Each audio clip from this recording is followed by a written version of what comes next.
सर्वशक्तिमान परमेश्वरका वचनहरूको वाचन संग्रह। देह धारणको रहस्य 2।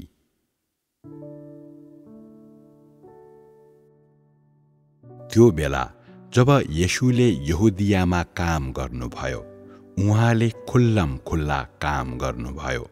तर अहिले म तिमीहरूको माझमा गुप्त रूपमा काम गर्छु र बोल्छु। अविश्वासीहरू यसबारे पूर्ण रूपमा अनभिज्ञ छन्। तिमीहरू माझको मेरो काम बाहिरियाहरूका लागि बन्द छ। यी वचनहरू, यी सजाय र न्यायहरू तिमीहरूलाई मात्र थाहा छ, अरू कसैलाई थाहा छैन। यी सबै काम तिमीहरूको बीचमा गरिन्छ र तिमीहरूकै निम्ति मात्र अनावरण गरिन्छ। अविश्वासीहरू कसैलाई पनि यो कुरा थाहा छैन, किनकि समय अझै आइपुगिसकेको छैन। यहाँका यी मानिसहरू सजाय सहेपछि पूर्ण पारिन लागेका छन्, तर बाहिरियाहरूलाई यसबारे केही पनि थाहा छैन। यो काम अत्यन्तै गुप्त रहेको छ। उनीहरूका लागि देहधारी परमेश्वर गुप्त रहनु भएको छ, तर यस प्रवाहमा हुनेहरूका लागि भने उहाँ खुला हुनुहुन्छ भनेर भन्न सकिन्छ।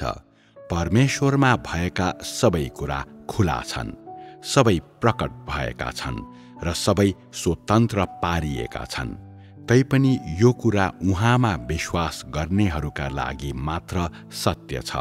जहाँसम्म बाँकी मानिसहरू अर्थात् अविश्वासीहरूको कुरा छ, उनीहरूलाई केही पनि थाहा दिइएको छैन। अहिले तिमीहरूको बीचमा र चीनमा भइरहेको काम तिनीहरूलाई थाहा नदिनका निम्ति कडाइका साथ ढोका बन्द गरिएको छ। यदि उनीहरूले यस कामको बारेमा थाहा पाए भने उनीहरूले यसलाई निन्दा गर्नेछन् र सतावटमा पार्नेछन्। उनीहरूले यसमा विश्वास गर्ने थिएनन्। ठूलो रातो अजिङ्गरको देशमा यो सबैभन्दा पछौटे स्थानमा काम गर्नु सजिलो छैन। यदि यो कामलाई खुला गरिएको भए यसलाई अगाडि बढाउन असम्भव हुने थियो। कामको यो चरण यस ठाउँमा पूरा गर्न सकिँदैन। यदि यो काम खुला रूपमा गरिएको भए उनीहरूले यसलाई कसरी अगाडि बढ्न दिन सक्थे र?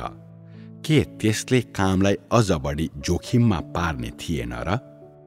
यदि यो काम लुकाएर नगरिएको भए येशूको समयमा जस्तो उहाँले आश्चर्यजनक रूपमा बिरामीहरूलाई निको पारेको र दुष्टात्मा धपाएको जस्तै गरी गरिएको भए के धेरै पहिले नै यो काम दियाबलसहरूद्वारा कब्जा गरिएको हुने थिएन र? के उनीहरूले परमेश्वरको अस्तित्वलाई सहन गर्न सक्ने थिए र? यदि त्यति बेला मैले सभा घरहरूमा पसेर मानिसहरूलाई प्रचार गर्थे र प्रवचन सुनाउँथे भने के म धेरै पहिले नै टुक्रा टुक्रा पारिसकेको हुने थिइनँ र? यदि त्यस्तो हुन्थ्यो भने मेरो काम कसरी भइरहन सक्थ्यो र? खुल्लम खुल्ला कुनै चिन्ह र चमत्कारहरू प्रकट नगरिनुको कारण यसलाई लुकाउनका लागि नै हो। यसैले अविश्वासीहरूले मेरो काम देख्न, जान्न वा थाहा पाउन सक्दैनन्। यदि यो चरणको काम पनि अनुग्रहको युगमा येशूको जस्तै गरी गरिएको भए यो अहिले जति स्थिर छ त्यति स्थिर हुन सक्दैन थियो। यसैले यस तरिकाले गोप्य रूपमा काम गर्नु तिमीहरूका लागि र सम्पूर्ण कामका लागि फाइदाजनक छ। जब पृथ्वीमा परमेश्वरको काम समाप्त हुन्छ, अर्थात् जब यो गुप्त कार्य समाप्त हुन्छ, तब कामको यो चरण खुला रूपमा विस्फोट हुनेछ। चीनमा विजेताहरूको एउटा समूह छ भनी सबैले थाहा पाउनेछन् र परमेश्वर चीनमा देहधारी हुनुभएको छ र उहाँको काम समाप्त भएको छ भनी सबैले थाहा पाउनेछन्। त्यसपछि मात्रै मानिसले यो कुरा देख्नेछ। चीनमा अझै पनि किन ह्रास वा पतन देखिन बाँकी छ? के देखिन्छ भने परमेश्वरले चीनमा व्यक्तिगत रूपमा आफ्नो काम गरिरहनु भएको छ र मानिसहरूको एउटा समूहलाई सिद्ध पारी विजेताहरू बनाउनु भएको छ। परमेश्वरले व्यक्तिगत रूपमा आफ्नो काम गर्नुभएको बेलामा देहधारी परमेश्वरले उहाँको पछि लाग्ने केही मानिसहरूको अगाडि मात्र आफैलाई प्रकट गर्नुहुन्छ, सबै प्राणीहरूको अगाडि होइन। उहाँ केवल आफ्नो कामको एक चरण पूरा गर्न मात्र देह बन्नुभयो, मानिसलाई आफ्नो स्वरूप देखाउनका निम्ति होइन। यद्यपि उहाँको काम उहाँ आफैले गर्नुपर्छ, त्यसैले उहाँले देहमा नै त्यो काम गर्नु आवश्यक छ। जब यो काम समाप्त हुन्छ, उहाँ मानव संसारबाट प्रस्थान गर्नुहुनेछ। उहाँ आउने कामको बाटोमा खडा हुने डरले मानव जाति बीच लामो समयसम्म बस्न सक्नुहुन्न।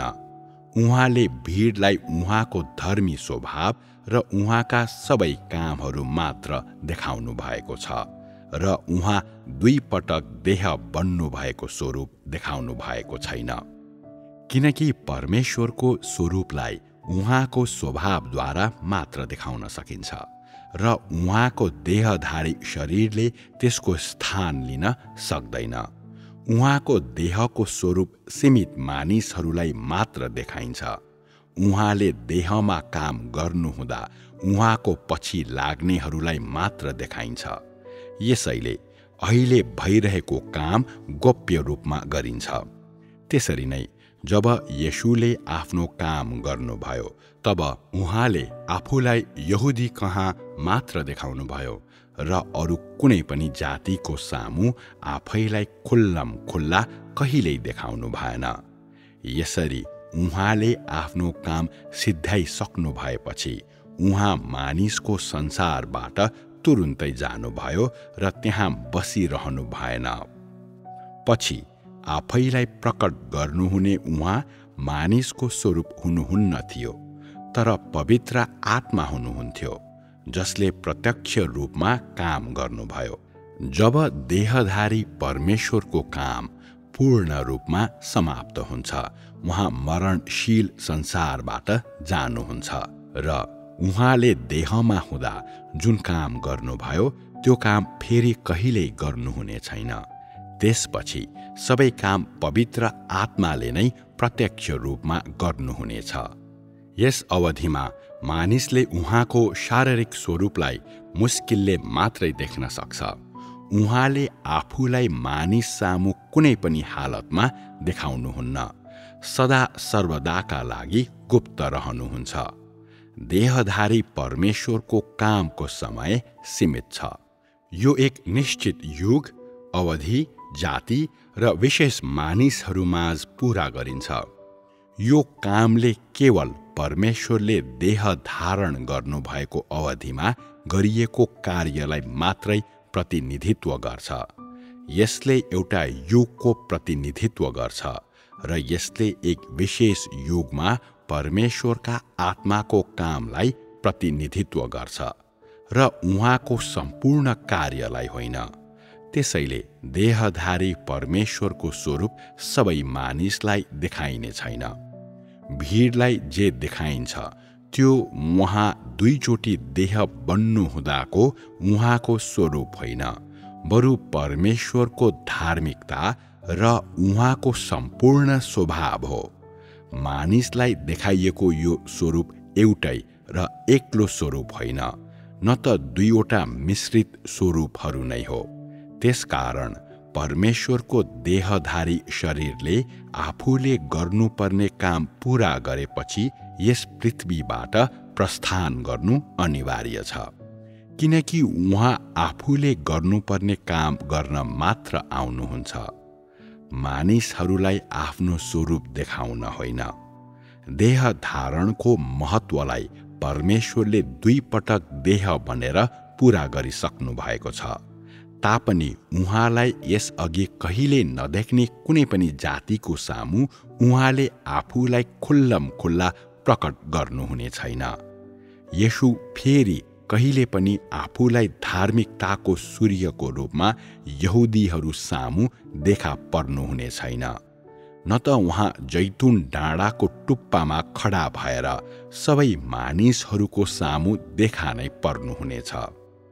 यहुदीहरूले येशू यहुदियामा हुनुहुँदाको अवधिमा जे देखे त्यो उहाँको चित्र मात्र हो, किनकि येशूले उहाँको देह धारणमा गर्नुभएको काम 2000 वर्ष अघि नै समाप्त भयो।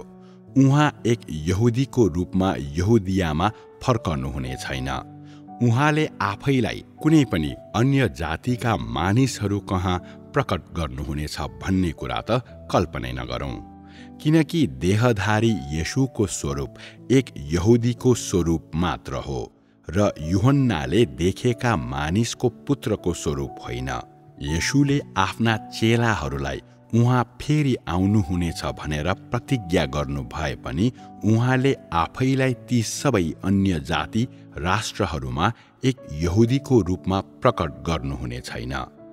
देहधारी परमेश्वरको काम एउटा युग सुरु गर्नु हो भन्ने कुरा तिमीहरूले जान्नुपर्छ। यो काम केही वर्षहरूमा सीमित हुन्छ र उहाँले परमेश्वरका आत्माका सबै काम पूरा गर्न सक्नुहुन्न। जसरी एक यहुदीको रूपमा रहेको येशूको स्वरूपले केवल उहाँले यहुदियामा काम गर्नुहुँदाको परमेश्वरको स्वरूपलाई मात्र प्रतिनिधित्व गर्न सक्थ्यो र उहाँले क्रुसमा टाँगिने काम मात्र गर्न सक्नुहुन्थ्यो। येशू देहमा हुनुभएको अवधिमा उहाँले युगलाई अन्त्य गर्ने वा मानव जातिलाई नाश पार्ने काम गर्न सक्नु भएन। त्यसकारण उहाँ क्रुसमा टाँगिनु भएपछि र आफ्नो कामलाई निष्कर्षमा पुर्याउनु भएपछि उहाँ सर्वोच्च उचाइमा चढिजानुभयो र सधैँभरिका लागि आफूलाई मानिसबाट लुकाउनुभयो। त्यस बेलादेखि यता अन्य जाति देशहरूका विश्वासयोग्य विश्वासीहरू प्रभु येशूको प्रकटीकरण देख्न असमर्थ रहे। तिनीहरूले भित्तामा टाँसेका उहाँको तस्बिरलाई मात्रै देख्न सके। यो चित्र मानिसले बनाएको चित्र मात्रै हो र त्यो परमेश्वरले आफैलाई मानिस कहाँ देखाउनु भएको स्वरूप होइन। परमेश्वरले आफैलाई उहाँले दुईचोटि देह धारण गर्नुभएको स्वरूपमा खुल्लम खुल्ला भीडहरूको सामु प्रकट गर्नुहुने छैन। उहाँले मानव जातिको बीचमा गर्नुहुने काम उनीहरूलाई उहाँको स्वभाव बुझ्ने मौका दिनको लागि हो।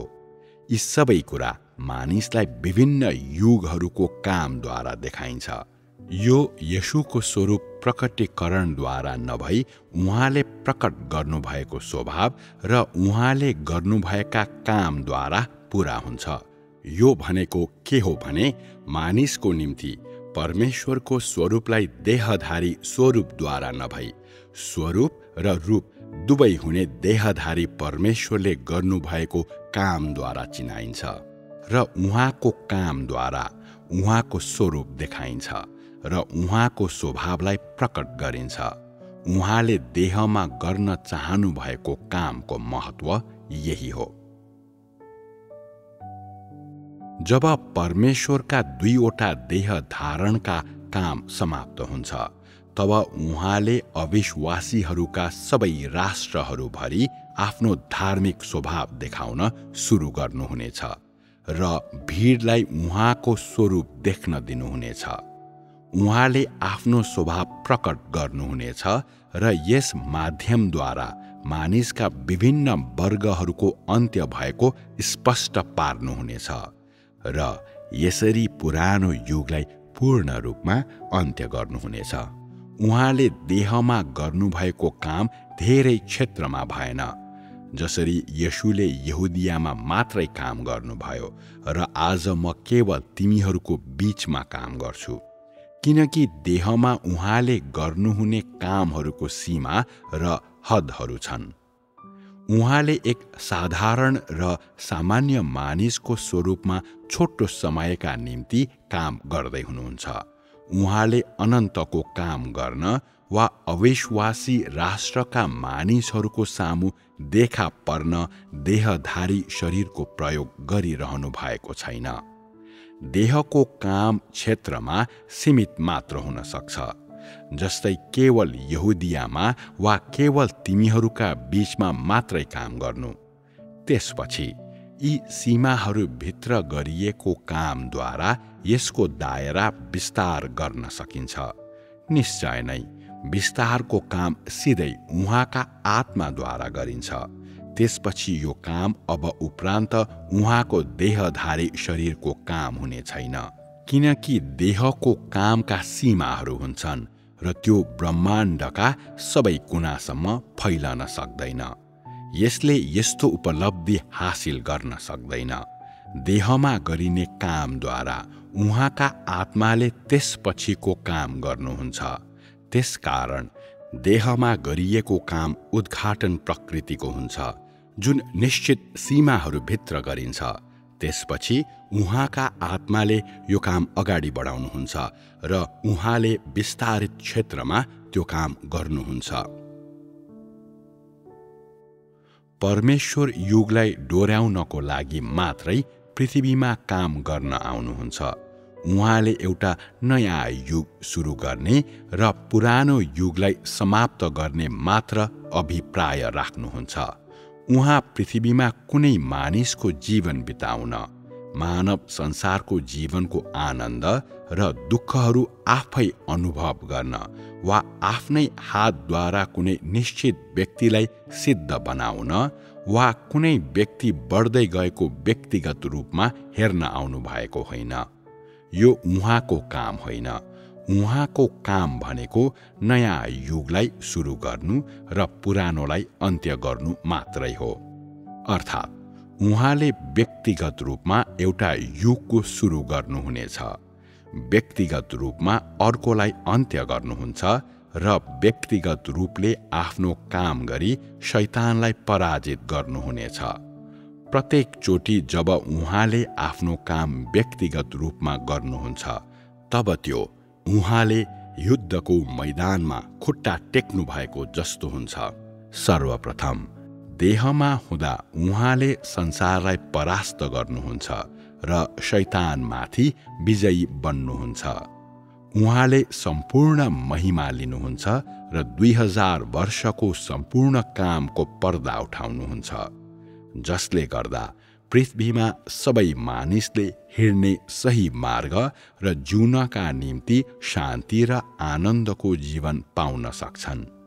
तापनि परमेश्वर मानिससँग लामो समयसम्म यस संसारमा बस्न सक्नुहुन्न, किनकि परमेश्वर परमेश्वर नै हुनुहुन्छ र जे भए पनि मानिस जस्तो हुनुहुन्न। उहाँले सामान्य व्यक्तिको जीवनकाल बाँच्न सक्नुहुन्न, अर्थात् उहाँ पृथ्वीमा त्यस्तो व्यक्तिको रूपमा वास गर्न सक्नुहुन्न जो कुनै विशेष व्यक्ति होइन, किनकि उहाँसँग आफ्नो मानव जीवन थेग्नका निम्ति सामान्य व्यक्तिको सामान्य मानवताको थोरै मात्र अंश छ। अर्को शब्दमा भन्नुपर्दा परमेश्वरले कसरी पृथ्वीमा एउटा परिवार सुरु गर्न, वृत्ति विकास गर्न र छोराछोरीहरूलाई हुर्काउन सक्नुहुन्छ, के त्यो उहाँको बदनाम हुने छैन र? सामान्य रूपले काम गर्न दिने उद्देश्यले मात्र उहाँलाई सामान्य मानवता प्रदान गरिएको हो। एक सामान्य मानिसले जस्तो परिवार सुरु गर्न र वृत्ति विकास गर्न सक्षम पार्नको लागि होइन। उहाँको सामान्य चेतना, सामान्य दिमाग र सामान्य भोजन र उहाँको देहको वस्त्र नै उहाँसँग सामान्य मानवता छ भन्ने कुराको पर्याप्त प्रमाण हो। उहाँसँग सामान्य मानवता छ भनी प्रमाणित गर्नको लागि उहाँले परिवार सुरु गर्न वा वृत्ति विकास गर्न आवश्यक छैन। यो पूर्ण रूपमा अनावश्यक हुने थियो। परमेश्वर पृथ्वीमा आउनु भनेको वचन देहधारी हुनु हो।